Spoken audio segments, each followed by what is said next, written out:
Hello again, I'm Dave Apsley. I'm a forester and a natural resources specialist with Ohio State University Extension.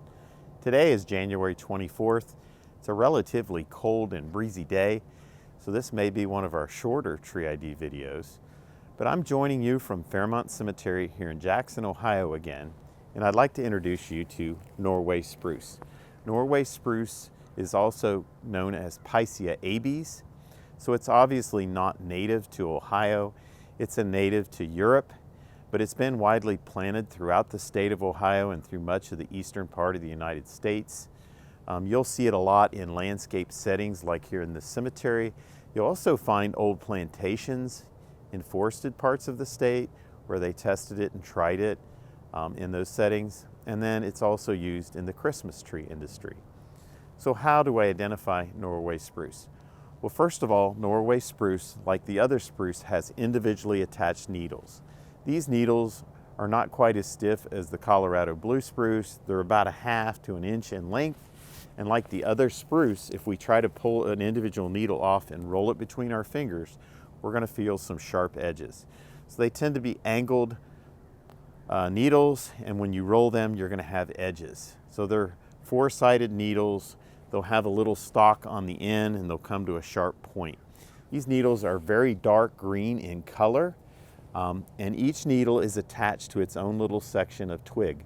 When we do a zoom in close up, you're going to see little rectangular sections of twig that are very narrow and maybe 1/2 inch or so long, and at the very end, each section of that twig will have a needle attached.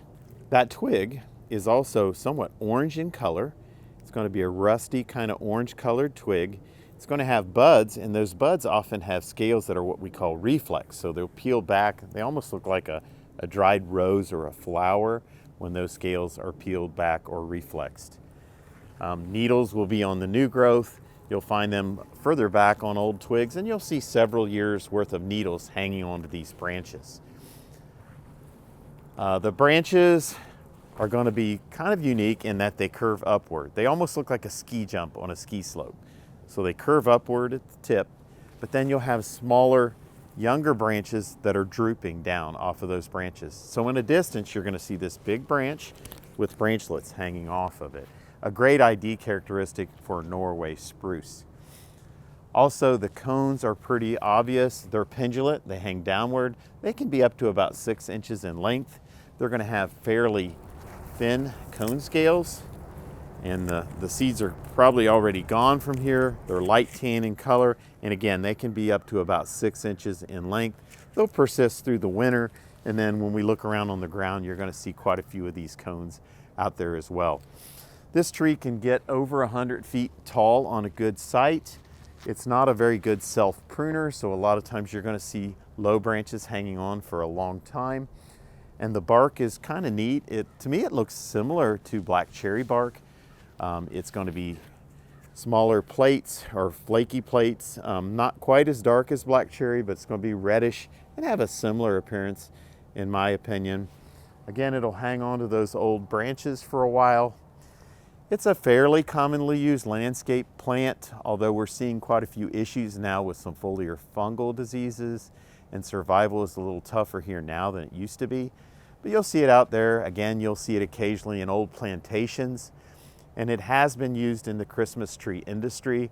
One of the complaints in the Christmas tree world is if you're selling it as a cut tree, the needles don't last very long. So the needle retention is poor, so therefore it's probably not one of the most highly favored trees for cut trees in the Christmas tree industry.